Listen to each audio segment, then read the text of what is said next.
Bismillah ar-Rahman ar-Rahim and Assalamu alaikum. There was a lot of discussion to when to stand and where to stand, and now we come to the area what happens after the standing. So the topic which was given to me was algorithmic management of instant restenosis. ISR is defined as more than 50% reduction of the luminal diameter within the previously stented segment of the vessel or at its edges. ISR can be symptomatic or asymptomatic, and once it is symptomatic, 20% of times it can be acute coronary syndrome, which was previously thought that it is mostly stable angina. ISR is considered to be the Achilles heel of modern PCI. It is the most common cause of stent failure after the PCI, followed by stent thrombosis. And ISR PCI accounts for about 10% of all the PCI procedures performed in current clinical practice. This is the older classification of ISR, which is focal, diffuse, proliferative, and total occlusion. And here you can see the percentages which fall in the different patterns of this classification. This is the newer classification, which is known as Waxman classification, which is mechanical, biological, mixed pattern, chronic total occlusion, and more than 2 stent layers.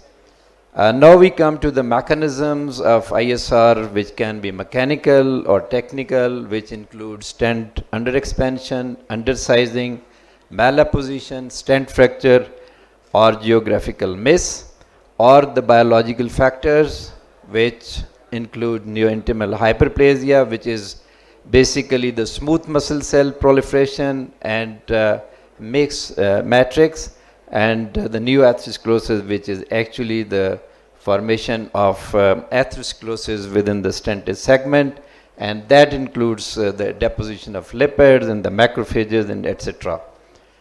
Now we come to the assessment of the ISR, and intravascular imaging is very important when we should not confine only to the angiographic pictures. And this in patients with stent failure, IVUS or OCT is class 2A indication for the making the assessment. It enables more accurate assessment of the degree of ISR and the identification of underlying pathophysiological mechanisms.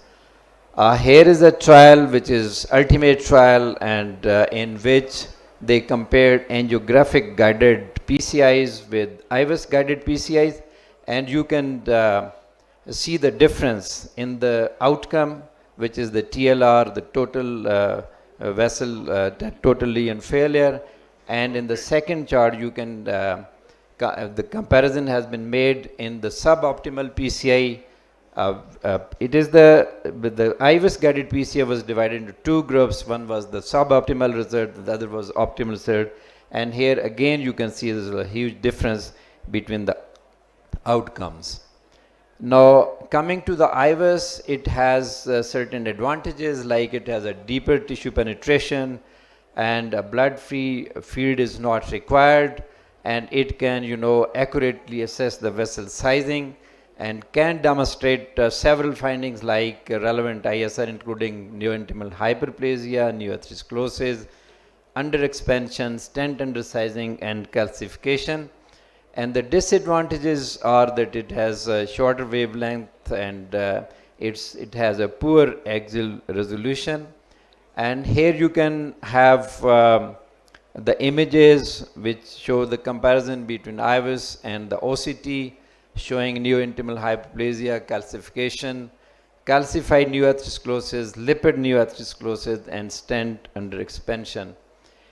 OCT is the other modality which is scarcely available in Pakistan, is more expensive, but it provides more than 10 times spatial resolution than IVUS, allow uniquely detailed neointimal tissue characterization, and its limitations are it needs contrast media to ensure blood-free field, and it is difficult to do in tight lesions and osteal lesions. And because of increased use of contrast, there is increased incidence of contrast-induced nephropathy. And here you can see neointimal hyperplasia, this more homogeneous appearance, and you can even see the stent studs. And this is OCT image of neoatherosclerosis with a thrombus present in the lumen. And here again you can see a neoatherosclerotic pictures, and there is non-homogeneous appearance of these pictures. Here you can see LED in which OCT has been done, and you can see a narrowing, and this is because of neoatherosclerosis and along with the thrombus formation within the lumen of the LED, and this image is after the treatment. This is a OCT image of stent fracture, and you can see these images in the lower panel, which are B, C, D, and E, and they have been taken at the site where stent fracture was observed, and you can see there are no stent studs visible in all these images.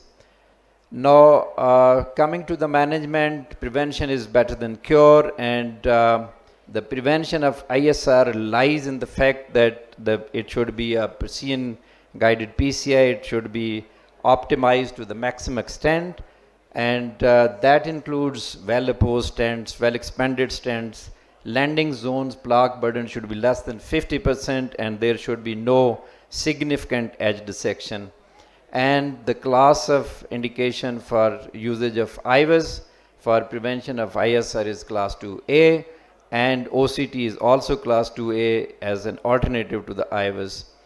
Coming to the treatment, it is important that we should first define these lesions, ISR lesions, and then we should make proper assessment by using proper angiographic views, orthogonal views, and then we should use intravascular imaging. And then preparation is another very crucial step in the preparation. It is quite difficult to prepare these lesions, and it takes quite significant efforts. And it may be routine predilatation like we do in routine PCIs, or we need to use high pressure or specialized balloons, and we need to address the mechanical factors. And then there are two options of treatment which are commonly used, which is DES or drug-coated balloons, and we need to finally assess the result with the imaging. Now, coming to the recommendations, in patients who develop clinical ISR, for whom repeat PACI is planned, DES should be used to improve the outcomes of anatomical factors are appropriate, and the patient is able to comply with the DAPT. And it is class 1 indication. In patients with symptomatic recurrent diffuse ISR with an indication for revascularization, CABG can be considered as a class 2A indication. Brachytherapy is also, helps improving the outcomes, and it is a class 2B indication. As far as discussion on the DES and the drug-coated balloon is concerned, DES is superior and is class 1 indication. Now, a little bit detailed discussion on the lesion preparation. It is of paramount importance. If we are not able to prepare the lesion properly, we would not be able to get the optimal outcome. So NC balloons and cutting balloons, high pressure balloons, lasers sometimes may be required, or intravascular lithotripsy, or even atherectomy. This is the repetition of the same procedures. And coming to the different trials which have been conducted from 1997 to 2021, and there has been two modalities which have been consistently emerged as preeminent management of ISR, which is DES and drug-coated balloons. And this is the number of trials in different trials which has shown the outcomes. And there's only one trial, which is RIBS 4, which shows the superiority of drug coating balloons over the DES. And here you can, this is another study which is known as DADLIS study. This is a meta-analysis of multiple trials shown in the slide, and you can see most of the trials show a favored DES over the DCBs. Drug-coated balloons are, you are all familiar with these balloons, and these are very commonly being used, and they have definite situations where we prefer drug-coated balloons over, especially if there are multiple layers or if there is a big side branch involved, we prefer drug-coating balloons.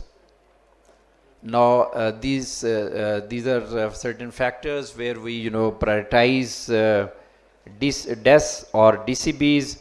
If ISR is extending beyond the edges, we prefer drug-eluting stents. And ISR, if it is confined to within the within the stent, we prefer DCB. If there are mechanical factors, then it has to be stented, and if there is a diffuse ISR, then also we need to do the stent. Recurrent ISR is a real challenge, and it has to be, it is very difficult to manage these patients. Particularly if there are 2 stent layers, and if you need to put in a 3rd stent, I think then surgery also comes in as an option. This is the summary of what I have already discussed, and cabbage can be considered if you are really stuck with the situation, and there are definitely have to be different concerns which have to be covered for selection of. So coming to this, do not rely on angiography alone. Do have intravascular imaging. Then do not stop after identifying one risk factor. Do assess for multiple contributory ISR factors, and do not treat without first modifying mechanical issues. Do attempt to address all the identifiable mechanical issues. Do consider DCB in preference to DES for BMS, and do use DES or DCB for DES ISR. This is an example of a case who was a 70 years old executive who had undergone PCI for right coronary artery 10 years ago, came in with angina CCS class 3, and angiography revealed critical ISR at the ostium of right coronary artery and also at the mid level. And you can see this stent is undersized and underexpanded. And what we did was that we, firstly thoroughly dilated this stent, and we, took it to the max, and then we put in a 3.5 stent in this vessel, and this was the final result. And thank you very much.